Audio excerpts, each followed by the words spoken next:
Bharti news, सीधा, सटीक और निष्पक्ष। दिल्ली के लोग जिस फैसले के इंतजार में थे वो फैसला आखिर आ ही गया। ना प्रवेश वर्मा ना मनोज तिवारी, बल्कि दिल्ली की नई मुख्यमंत्री बनी है रेखा गुप्ता। रेखा गुप्ता दिल्ली की नई मुख्यमंत्री होंगी। भारतीय जनता पार्टी की दिल्ली स्थित दफ्तर में पार्टी विधायक दल की बैठक के बाद उनके नाम पर मुहर लगी। रेखा गुप्ता ने पत्रकारों से जो कहा वो मैं आपको बताता हूं। उन्होंने कहा कि मैं प्रधानमंत्री नरेंद्र मोदी, राष्ट्रीय अध्यक्ष जेपी नड्डा, वीरेंद्र सचदेवा, रविशंकर प्रसाद और सभी कार्यकर्ताओं का धन्यवाद अदा करती हूं। मैं अपने सभी विधायकों का धन्यवाद अदा करती हूं। रेखा गुप्ता दिल्ली की चौथी महिला मुख्यमंत्री होंगी। उनसे पहले सुषमा स्वराज, शीला दीक्षित और आतिशी इस पद पर रह चुकी हैं। अब सवाल यह उठता है कि रेखा गुप्ता कौन है। तो हाल ही में विधानसभा चुनाव संपन्न हुए। वो शालीमार बाग की जो सीट है वहां से आम आदमी पार्टी की जो कैंडिडेट थी वंदना कुमारी, उनको करीब 30,000 वोट से हराकर इस सीट पर जीती हैं। इससे पहले 2020 के चुनाव में मामूली अंतर से इसी सीट पर वो हारी थी। रेखा गुप्ता दिल्ली नगर निगम की पार्षद, दिल्ली विश्वविद्यालय छात्र संघ की अध्यक्ष भी रह चुकी हैं। दिल्ली चुनाव में जीत के बाद मुख्यमंत्री पद के लिए जिन नामों की चर्चा हो रही थी उनमें से रेखा गुप्ता का नाम भी प्रमुख था। कई विश्लेषकों के मुताबिक रेखा गुप्ता के ऐलान से बीजेपी महिला और वैश्य समुदाय को एक साथ साध सकती है। इसका कारण यह भी है कि दिल्ली में महिलाओं का एक बड़ा वोट बैंक है और जब दिल्ली में वैश्य समुदाय और महिला वोट बैंक को साधने की बात आएगी तो रेखा गुप्ता का नाम आगे करना स्वाभाविक सा बन जाता है। अब दूसरा सवाल यह बन रहा है कि रेखा गुप्ता के करियर की शुरुआत कैसे हुई। तो दिल्ली यूनिवर्सिटी में अखिल भारतीय विद्यार्थी परिषद के साथ थी। 1996 में वो दिल्ली विश्वविद्यालय छात्र संघ यानी डूसू की अध्यक्ष बनी।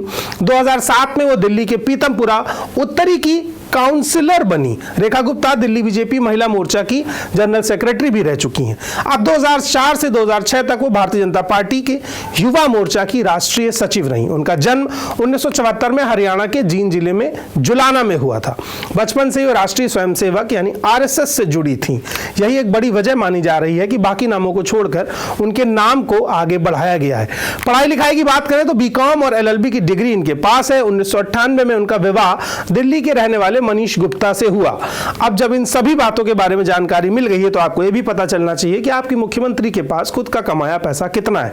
उनके हलफनामे के मुताबिक 2023-24 वित्तीय वर्ष में उनकी कुल आय 6,92,000 रुपए बताई गई है, जबकि इसी अवधि में उनके पति मनीष गुप्ता की आय 97,33,570 रुपए यानी लगभग 1 करोड़ के आसपास बताई गई है।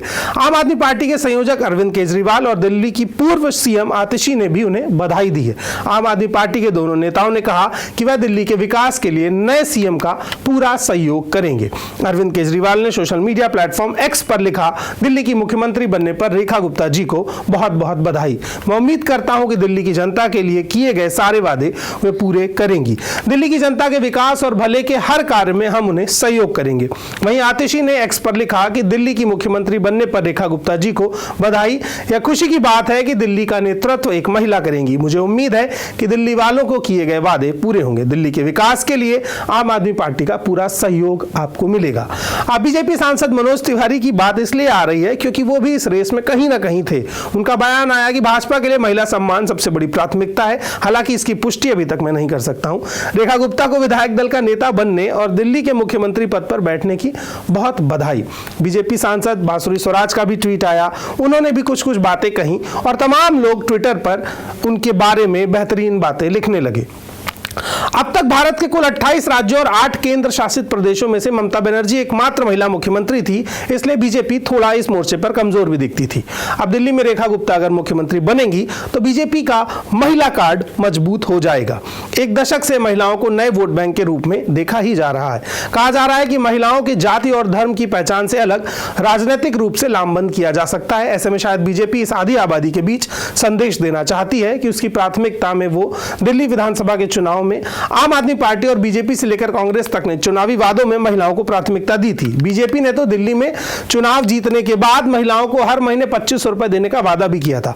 अब ऐसे में देखना होगा कि रेखा गुप्ता ये तमाम वादे कैसे पूरी करेंगी। और एक बात यह भी समझनी होगी कि दिल्ली की मुख्यमंत्री की कुर्सी पर सिर्फ भारतीय जनता पार्टी का नुमाइंदा नहीं बैठा है, बल्कि एक ऐसा मुख्यमंत्री भी बैठा है जो विद्यार्थी परिषद और आरएसएस की पृष्ठभूमि से भी आता है। और यही कारण है कि उस मुख्यमंत्री बनने की रेस में वो सबसे आगे निकला है। तो दिल्ली का भविष्य अब रेखा गुप्ता के हाथ में है और रेखा गुप्ता के 5 साल के बाद का भविष्य जनता के हाथ में है। आज के लिए फिलहाल इतना ही। तब तक के लिए आप सब्सक्राइब कर दीजिए भारती न्यूज़ को। मिलते हैं कल की नई अपडेट में। बहुत बहुत शुक्रिया, धन्यवाद।